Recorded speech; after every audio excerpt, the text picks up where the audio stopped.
So ఇది frees rearrangement అనమాట. So frees రీఅరేంజ్మెంట్గా చెప్తాం. సో మోస్ట్లీ గైస్ AlCl3 అనేటువంటిది అదొక లూయిస్ యాసిడ్ కదా. సో దీన్ని ఉపయోగించినప్పుడు ఏమవుతుంది అంటే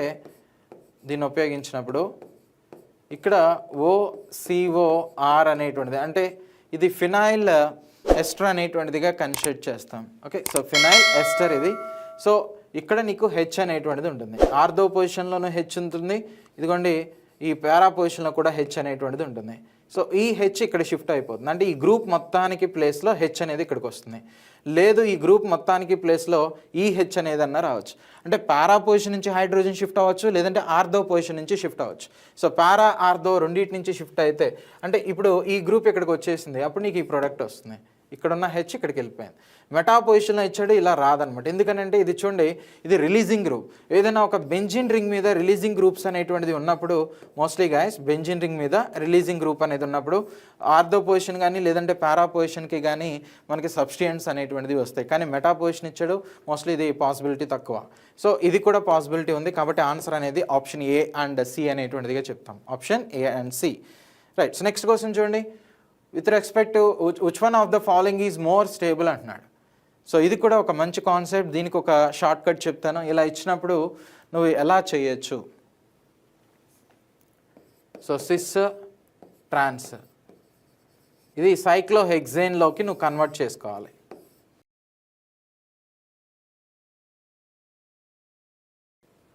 వన్ కామా 2 పొజిషన్, 1,3, 1,4 అనేటువంటి పొజిషన్. సో ఈ పొజిషన్స్లో ఉన్నప్పుడు ఏవి స్టేబుల్? సో చూడండి, equatorial axial equatorial axial axial. Next axial equatorial. సరే, సో నీకు సపోజ్ గాయస్ 1,2 అనేటువంటి పొజిషన్లో సబ్స్టిట్యూయెంట్ అనేది ఉంది అనుకోండి. సో ట్రాన్స్ అనేటువంటిది మోర్ స్టేబుల్ అనమాట. 1,3 పొజిషన్లో ఉన్నప్పుడు సిస్ అనేటువంటిది మోర్ స్టేబుల్. ఓకే, 1,3 పొజిషన్లో సబ్స్టిట్యూయెంట్ ఉండాలి. నెక్స్ట్ 1,4 పొజిషన్లో సబ్స్టిట్యూయెంట్స్ ఉంటే ట్రాన్స్ అనేది మోర్ స్టేబుల్. ఇదంతా బాగానే ఉంది, కానీ 1,4 ఏంటయ్యాయి? ఏంటంటే ఇది చూడండి, సపోజ్ ఇది బెంజీన్ కదా, సైక్లోహెక్సేన్ కదా. సో ఈ సైక్లోహెక్సేన్ అనేది తీసుకున్నప్పుడు నెంబరింగ్ ఇవ్వండి. 1, సో 2, నెక్స్ట్ 3, నెక్స్ట్ 4. సబ్స్టిట్యూయెంట్స్ ఎక్కడుంది? 1 దగ్గర 4 దగ్గర. 1 దగ్గర 4 దగ్గర ఉంటే ఎవరు మోర్ స్టేబుల్ అని చెప్పా? ట్రాన్స్ అనేటువంటిది మోర్ స్టేబుల్ అన్నా. సో ఇక్కడ కూడా చూడండి 1,4 అన్నీ కూడా 1,4 ఉన్నాయి. ట్రాన్స్ అంటే వీటిలో సిస్ ఏది ట్రాన్స్ ఏది నాకు ఎలా తెలుస్తుంది అంటే ఇప్పుడు దానికి సంబంధించిన కాన్సెప్ట్ చూద్దాం. సో సిస్ అంటే అవి రెండు సబ్స్టిట్యూయెంట్స్ కూడా ఒకే థిక్, అంటే ఉంటే థిక్ లైన్ మీద ఉండాలి, లేదంటే డాటెడ్ లైన్ మీద ఉండాలి. సో ఈ రెండు కూడా థిక్ లైన్ మీద ఉన్నాయి, ఇలా థిక్ చేసిన దాని మీద ఉన్నాయి, కాబట్టి ఇది సిస్ అవుతుంది. 1,4 సిస్ ఎస్, అంతేనా? సో సిస్ అంతే. నెక్స్ట్ ఇది మనం చెప్పలేం, వాడు సిస్ ట్రాన్స్ అనేది మనం ఇది చెప్పలేం. నెక్స్ట్ ఇది చూడండి, ఇలా ఇచ్చాడు కాబట్టి సో ఒకటేమో థిక్ లైన్ మీద, ఒక డాటెడ్ లైన్ మీద ఉంది, ఇది ట్రాన్స్ అనేటువంటిదిగా చెప్తాం. ట్రాన్స్ రెండు డాటెడ్ మీద ఉన్నాయి, ఇది సిస్ అనేటువంటిది అవుతుంది. నీకు 1,4 పొజిషన్లో సిస్ స్టేబులా ట్రాన్స్ స్టేబులా ఏది చెప్పాను నేను? ట్రాన్స్ అనేది మోర్ స్టేబుల్ అని చెప్పా. కాబట్టి ఆప్షన్ C అనేటువంటిది ఏదైతే ఉందో ఇది మోర్ స్టేబుల్ అనమాట, మోర్ స్టేబుల్. ఇలాంటి క్వశ్చన్స్ని జేఈ మెయిన్స్లో కానీ అడ్వాన్స్డ్లో కానీ ఓకే. నెక్స్ట్ మన ఎంసెట్ పాయింట్ ఆఫ్ వ్యూలో కూడా సైక్లోహెక్సేన్కి సంబంధించినటువంటి బోట్ ఫామ్ అని, ట్విస్ట్ బోట్ అని, చైర్ ఫామ్ అని ఇలా ఇచ్చేసి ఏది స్టేబుల్ అని అడుగుతూ ఉంటాడు. ఓకే, లేదు ఇంకొంచెం వాడు కాంప్లికేటెడ్గా చేయాలంటే ఇలాంటివి కూడా అడుగుతాడు. దాని షార్ట్ కట్ ఇదే, just okay. So fraction of సెకండ్స్లో నువ్వు చూసి చెప్పేయచ్చు అనమాట. ఈ షార్ట్ కట్ మీద మీరు 1 or 2 క్వశ్చన్స్ అనేది కనుక ప్రాక్టీస్ చేసినట్లయితే, 1 or 2 కాదులేండి, అట్లీస్ట్ ఒక 5-6 క్వశ్చన్స్ అనేది మీరు ప్రాక్టీస్ చేసినట్లయితే మీకు ఒక ఐడియా అనేటువంటిది వస్తుంది. ఓకే, సో అప్పుడు మనం ఈజీగా ఈ టైప్ ఆఫ్ క్వశ్చన్స్ సాల్వ్ చేసేయచ్చు. రైట్. సో నెక్స్ట్ వన్ ఇలా ఇచ్చాడు చూడండి. ఈ నేమ్డ్ రియాక్షన్ పేరేంటి? ఎవరైనా కానీ ఎస్, ఈ నేమ్డ్ రియాక్షన్ పేరు ఉజ్ రియాక్షన్ అనమాట. సో సోడియం డ్రై ఈథర్ అని ఇచ్చాడంటే ఉజ్ రియాక్షన్. ఇక్కడ చూడండి 2 ఆల్కైల్ హాలైడ్ గ్రూప్స్ అనేటువంటిది ఉన్నాయి. సో దీన్ని ఉపయోగించినప్పుడు యాక్చువల్గా మీరు ఇది చదివే ఉంటారు. సో ఇలా RX ఇంకా R-X అని ఉండి సోడియం డ్రై ఈథర్ ఇలాంటివి ఉన్నప్పుడు మనకి R అనేటువంటి ప్రోడక్ట్ వస్తుంది, లేదంటే RR అని RR- అని ఇలాంటి ప్రొడక్ట్స్ వస్తాయని మనం విని ఉంటాం. ఓకే, సో ఇప్పుడు మనకి ప్రొడక్ట్ అనేటువంటిది ఏమొస్తుంది, ఈ రెండు గ్రూప్స్ కూడా సోడియంతో కలిసి బయటికి వెళ్ళిపోతాయి. ఇది వచ్చి కలుస్తున్నాయి అంటే ఇక్కడ ఉన్నటువంటి కార్బన్ రెండు కూడా కలుస్తాయి. ఈ బ్రోమిన్ అనేది సోడియంతో వెళ్ళిపోతుంది. అలా కలిస్తే నీకు ప్రొడక్ట్ ఏమొస్తుంది, ఆప్షన్ బి అనేటువంటిది వస్తుంది. సో ఇది ఉజ్ రియాక్షన్ అనమాట. ఓకే, అంటే ఇలాంటి నేమ్డ్ రియాక్షన్స్ మీద కూడా మీరు ప్రాక్టీస్ అనేది చేయాలి. నెక్స్ట్ వన్, సో ఈసారి మనకి ఇచ్చాడు సింపుల్ రియాక్షన్, ఇది గ్రిగ్నార్డ్ రియేజెంట్ అంట. Okay, so Grignard reagent. So దీని మీద ఎలా చేయొచ్చు, గ్రిగ్నార్డ్ రియేజెంట్. సో వాడు ఇచ్చింది ఫినైల్ గ్రూప్ కదా, సో ఫినైల్ మెగ్నీషియం బ్రోమైడ్ అనేటువంటిది ఇచ్చాడు. దేంతో రియాక్షన్ అంట, ఆల్కహాల్ అంటున్నాడు. ఓకే, మిథనాల్ నీకు ఏం రిలీజ్ చేస్తుందండి, H+ అనేటువంటి అయాన్స్ రిలీజ్ చేస్తుంది. మరి గ్రిగ్నార్డ్ రియేజెంట్ ఏం రిలీజ్ చేస్తుంది, ఇది మోస్ట్లీ కార్బేన్ అయాన్స్ని రిలీజ్ చేస్తుంది. ఓకే, సో కార్బేన్ అయాన్ అంటే ఇక్కడ నెగిటివ్ ఛార్జ్ ఉన్నటువంటి వాటిని రిలీజ్ చేస్తుంది.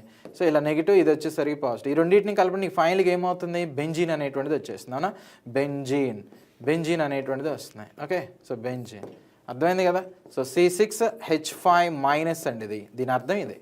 H+ కలిపి మొత్తం కలిపితే నీకు C6H6 వస్తుంది. అంటే ఆన్సర్ వచ్చి బెంజీన్ అనమాట. ఆప్షన్ డి అనేది చెప్తాం, option D, right. So simple question ఇది. నెక్స్ట్ ఇదిగోండి, ఇవి మీకు ఆర్గానిక్ కెమిస్ట్రీ మీద. అసలు ఆర్గానిక్ కెమిస్ట్రీ దానికి ఉన్నటువంటి ఆ బ్యూటీని మీకు పరిచయం కావాలి అంటే, ఆర్గానిక్ కెమిస్ట్రీలో మీరు కూడా ఆడుకోవాలి అంటే ఖచ్చితంగా ఇలాంటి వాటిని మీరు ప్రాక్టీస్ చేయాలి. అలా ప్రాక్టీస్ చేస్తే నీకు ఆర్గానిక్ కెమిస్ట్రీ మీద మంచి పట్టు అనేది వస్తుంది. ఓకే, సో ఏముంది దానిలో పట్టు రావడానికి అంటే, సరే దీని ఆన్సర్ చెప్పండి మీరు. నేను ఈ ఆన్సర్ ఏమొస్తుంది అనేది నేను ఇప్పుడు ఇక్కడ రాస్తాను. ఓకే, సో సోడియం అంటే దీన్ని సోడా లైమ్ అంటాం. ఈ రియేజెంట్ని సోడా లైమ్ అంటాం. సోడా లైమ్ని వాడితే ఇవే నువ్వు రాసుకోవాల్సింది. ఇలాంటి రియేజెంట్ని వాడినప్పుడు నీకేమొస్తుంది, దీన్ని సోడా లైమ్ అంటారు. సోడా లైమ్ దీన్ని వాడినప్పుడు అంటే కార్బన్ డైఆక్సైడ్ అనేటువంటిది పోతుందన్నమాట. అంటే డీకార్బాక్సిలేటింగ్ ఏజెంట్ లాగా యాక్ట్ చేస్తున్నాయి. నెక్స్ట్ ఇదిగోండి, దీంతో మనం Cl2 AlCl3 వీటితో చేసినప్పుడు ఇక్కడ క్లోరిన్ అనేటువంటిది Cl+ అనేటువంటి ఒక ఎలక్ట్రోఫైల్ వెళ్ళి దానికి యాడ్ అవుతుంది. రైట్, సో ఇప్పుడు ఒక్కొక్కటి మనం సాల్వ్ చేద్దాం. So first of all acetic acid అనేటువంటిది ఇచ్చారు, CH3COOH.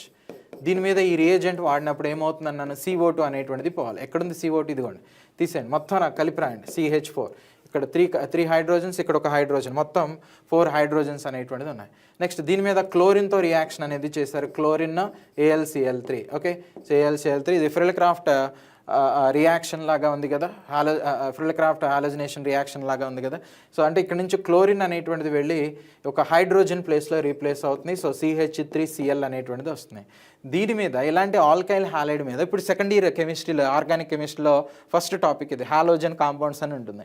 సో ఇలాంటి దాని మీద పొటాషియం సైనైడ్ వాటిని వాడితే ఈ Cl ఈ పొటాషియం సైనైడ్గా బయటికి పోయి KCnగా బయటికి పోయి, సో దీని ప్లేస్లో ఎవరు వస్తారో, సో సైనైడ్ అనేటువంటిది వస్తుంది. మళ్ళీ ఈ సైనైడ్ మీద వాడు ఏమంటున్నాడు, వాటర్తో రియాక్ట్ అనేటువంటిది చేసాము అంటున్నాడు, వాటర్తో. సో సైనైడ్లో నీకు ట్రిపుల్ బాండ్ N అనేటువంటిది ఉంటుంది. ఒక బాండ్ని బ్రేక్ చేయటం, ఒకవైపున OH ఇంకొక వైపున H, నైట్రోజన్ మీద Hలు వస్తాయి, కార్బన్ మీద OHలు వస్తాయి. అలా యాడ్ చేసుకుంటూ పోతే ఫైనల్గా ఇది ఏమైపోతుందంటే, సో CH3COOH అనేటువంటిది వస్తుంది. దీంతో పాటుగా అమ్మోనియా అనేటువంటిది కూడా ఫామ్ అవుతుంది. కాకపోతే ఇది మేజర్ ప్రోడక్ట్ కాబట్టి ఇది నేను రాశాను. ఓకే, సో అమ్మోనియా అనేటువంటిది వచ్చింది. సో వాడు ఆప్షన్ C ఏంటి అంటున్నాడు. నువ్వు ఏమైతే ఇచ్చి చేసావో మళ్ళీ అదే అక్కడికే వచ్చిందనమాట. ఎలా, ఈ రియేజెంట్స్ అనేది వాడినప్పుడు. సో దీన్ని ఏమంటారో, దీన్ని ఎస్టోన్ అంటామా, ఎస్టిక్ యాసిడ్ అంటామా, ఎసిటిక్ యాసిడ్ అంటాం. కానీ ఇది రాంగ్, ఎందుకంటే వాడు IUPACని ఏం అడుగుతున్నాడో అప్పుడు నువ్వు ఇథనాయిక్ యాసిడ్ అనాలి. ఓకే, సో కాబట్టి ఆప్షన్ డి అనేటువంటిది రైట్ ఆన్సర్ అనమాట. ఆప్షన్ డి అనేటువంటిది ఏదైతే ఉందో అది right answer. Okay, right. So next one N-heptane అనేటువంటిది ఇచ్చాడు. ఇది ఫస్ట్ ఇయర్ ఆల్కేన్స్లో ఉన్నటువంటిది. సో దీ రియేజెంట్ మీద కూడా ప్రీవియస్గా ఎంసెట్లో నెంబర్ ఆఫ్ టైమ్స్ క్వశ్చన్స్ అనేది ఇచ్చారు, అందుకని ఈ క్వశ్చన్ ఫ్రేమ్ చేశాను. సో ప్రోడక్ట్ అనేటువంటిది ఏమొస్తుంది, సో నేను డైరెక్ట్గా రాసేస్తున్నా చూడండి, ఎన్ హెప్టేన్ అంటే 7 కార్బన్స్ అనేది ఉంటాయి. So 4, 5, 6, 7 carbons. Okay, skeleton form రాశాను. సో దీని మీద ఈ రియేజెంట్ యూస్ చేసినప్పుడు ఒక 6 కార్బన్స్ ఏమో రింగ్లోకి వెళ్ళిపోతాయి, బెంజిన్ రింగ్ లాగా కన్వర్ట్ అవుతాయి.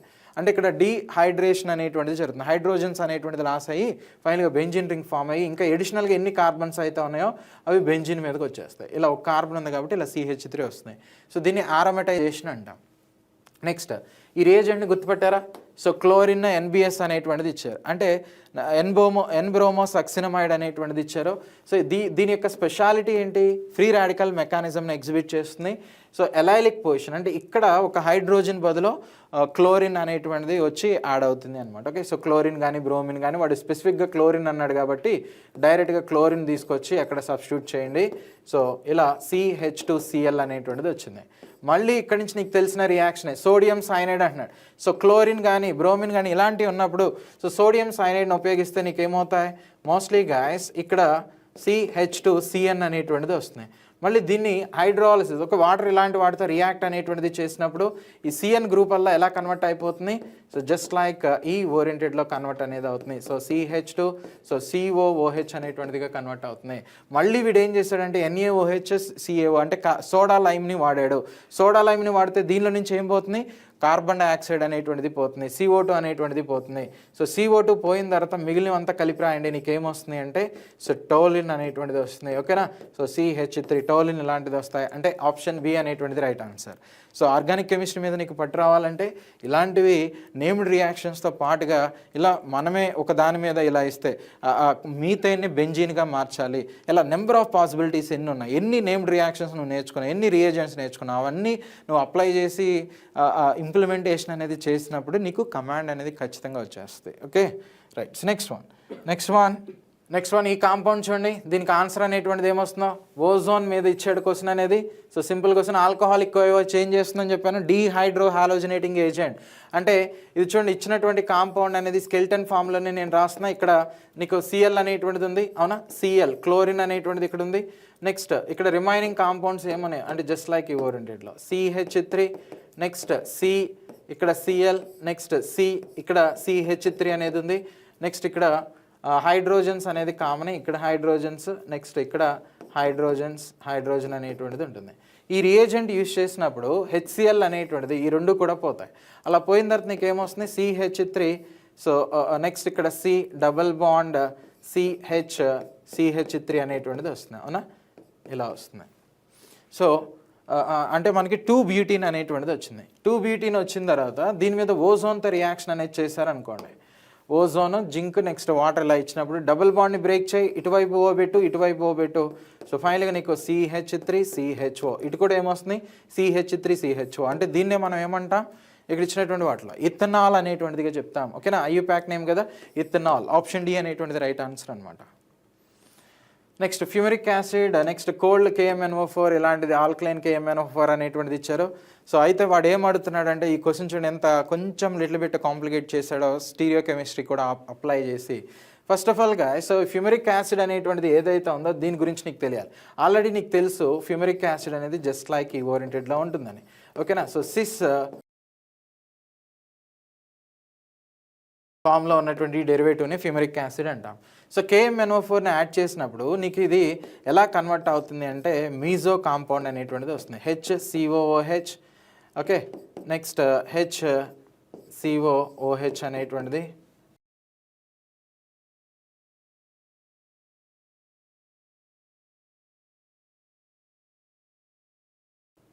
సో మోస్ట్లీ గాయస్ ఇలాంటి కాంపౌండ్ అనేటువంటిది ఇచ్చినప్పుడు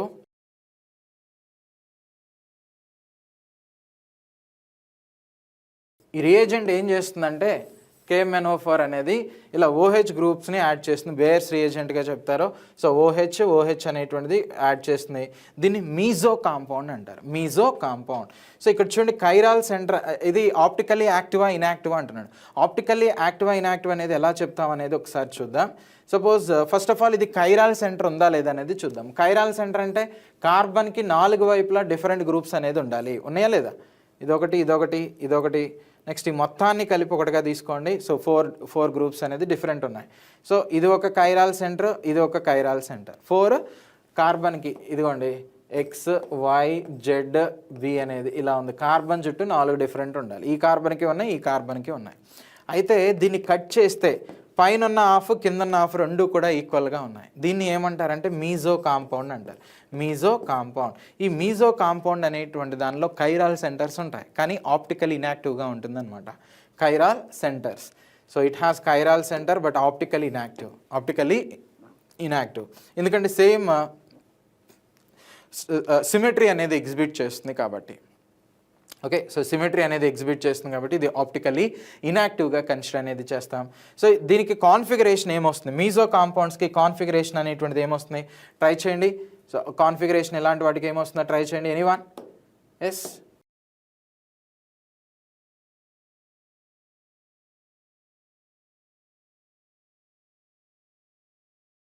ఆర్ఎస్ కాన్ఫిగరేషనా, లేదు అంటే ఏంటి అది, ఏ కాన్ఫిగరేషన్ వస్తుంది మీజోకి?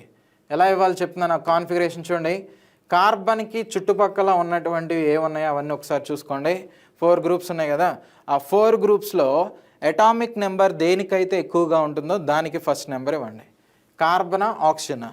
ఇక్కడ కార్బన్ ఉంది, ఇక్కడ కార్బన్, ఇక్కడ oxygen, hydrogen.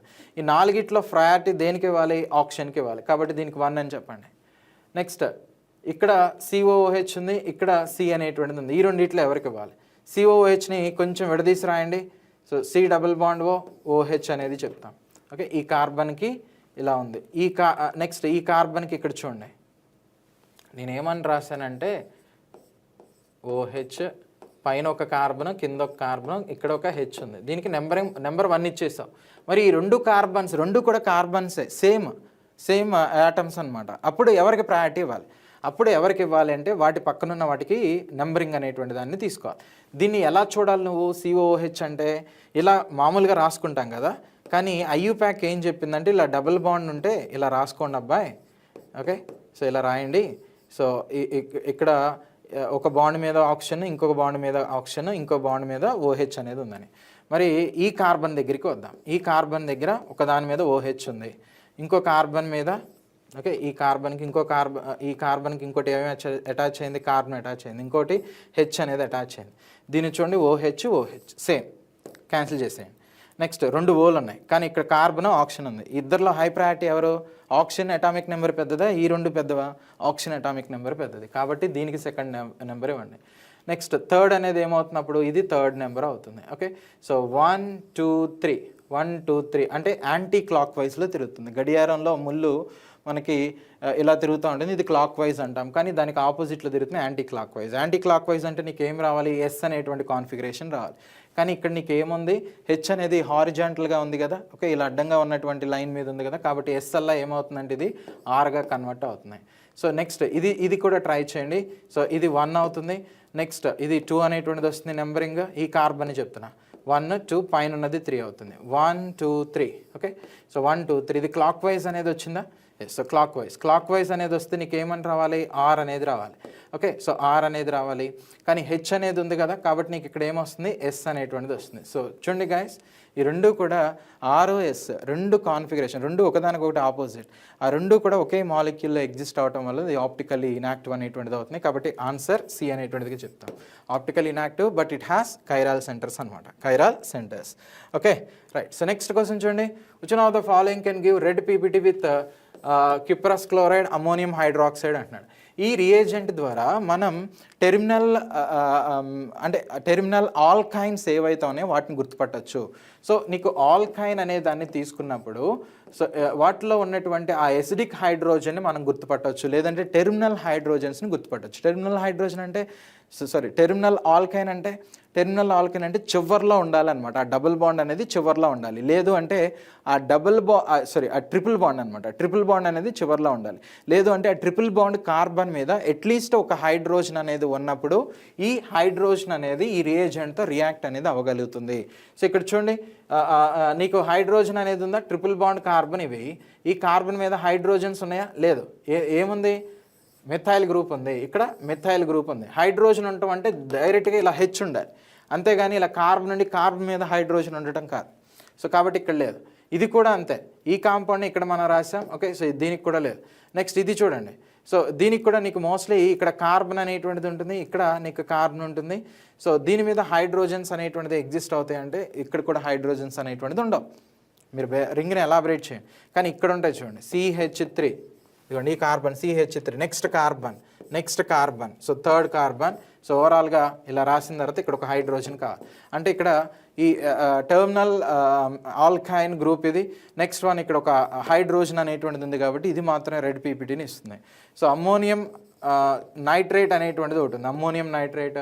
So next ammonium hydroxide ఇలాంటివి. ఓకే, వాటితో కూడా వైట్ పీపీటీ అనేటువంటిది ఈ టైప్ ఆఫ్ హైడ్రోజన్స్ ఉన్నప్పుడు మాత్రమే. ఓకే, అంటే ఫైనల్ కంక్లూజన్ ఇలా ఆల్కైన్ గ్రూప్ ఉన్నప్పుడు దాని మీద హైడ్రోజన్స్ కనుక ఉంటే అవి వీటితో దీంతో రియాక్ట్ అయ్యి మనకి మోస్ట్లీ ఏమిస్తుంది, వైట్ పీపీటీ ఇస్తుంది. కానీ దీంతో రియాక్ట్ అయ్యి రెడ్ పీపీటీ ఇస్తుంది. ఇక్కడ ఇచ్చేది ఆప్షన్ డి అనమాట. ఓకే గాయ్స్, సో ఇది ఓవరాల్గా ఈరోజు క్లాస్కి సంబంధించి మనం ఆర్గానిక్ కెమిస్ట్రీలో ఉన్నటువంటి కొన్ని ఇంపార్టెంట్ కాన్సెప్ట్స్ గురించి డిస్కస్ చేస్తున్నాం. నామిన్క్లేచర్కి రిలేటెడ్గా, అరోమాటిసిటీ రిలేటెడ్గా, ఆల్కైన్స్కి రిలేటెడ్గా. ఓకే, నెక్స్ట్ వన్ అంటే ఫస్ట్ ఇయర్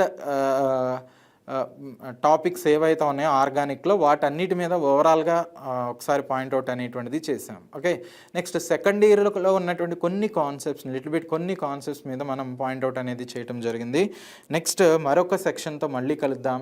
సో ఆర్గానిక్ కెమిస్ట్రీకి మీరు నేమ్డ్ రియాక్షన్స్, ఎసెన్స్ ఆనియాల్ అనేటువంటి ఒక బుక్ ఉంటుంది, అవి చూడండి. సో ఆ బుక్లో మీకు నేమ్డ్ రియాక్షన్స్, వాటి రిలేటెడ్ కాన్సెప్ట్స్ అన్నీ కూడా ఒకే చోట మెన్షన్ అనేటువంటిది చేయబడి ఉంటాయి. సో ఫస్ట్ మీరు ఏం చేయాలంటే మెకానిజమ్స్ అనేది ఈ షార్ట్ టర్మ్లో అంతకుముందు మీరు ప్రాక్టీస్ చేస్తే వెల్ అండ్ గుడ్. ప్రాక్టీస్ చేయకపోతే కనుక ఆ నేమ్డ్ రియాక్షన్లో ఏం తీసుకుంటున్నాం, ఎలా కన్వర్ట్ అవుతున్నాయి, రియేజెంట్ ఏంటి, ఆ రియేజెంట్ని బట్టి ఆ నేమ్డ్ రియాక్షన్ నువ్వు గుర్తుపట్టగలుగుతున్నావా లేదా, ఇలాంటి వాటిని మనం అబ్జర్వ్ చేయొచ్చు. Okay, right. So next named reactions point of view అవి చూడండి. మీకు ఓపీ టాండన్ అనేటువంటిది ఉంటుంది ఆర్గానిక్ కెమిస్ట్రీ లాంటి వాటికి, ఇన్ఆర్గానిక్ కెమిస్ట్రీకి కూడా ఆ బుక్స్ ఫాలో అవ్వండి. బట్ ఈ షార్ట్ టర్మ్లో మీకు క్లాస్ నోట్స్ ఏదైతే ఉందో దాన్ని ఇంకా పాయింట్అవుట్ చేసి కంప్రెస్ చేసి దాన్ని అటెంప్ట్ చేయడం ద్వారా మీరు గుడ్ స్కోర్ అనేటువంటిది పొందొచ్చు. Okay, yes. సో ఇది గైస్ ఈరోజు సెక్షన్కి సంబంధించి. మళ్ళీ మరొక క్లాస్తో నెక్స్ట్ సెక్షన్లో కలుద్దాం. Right, thank you, have a nice day.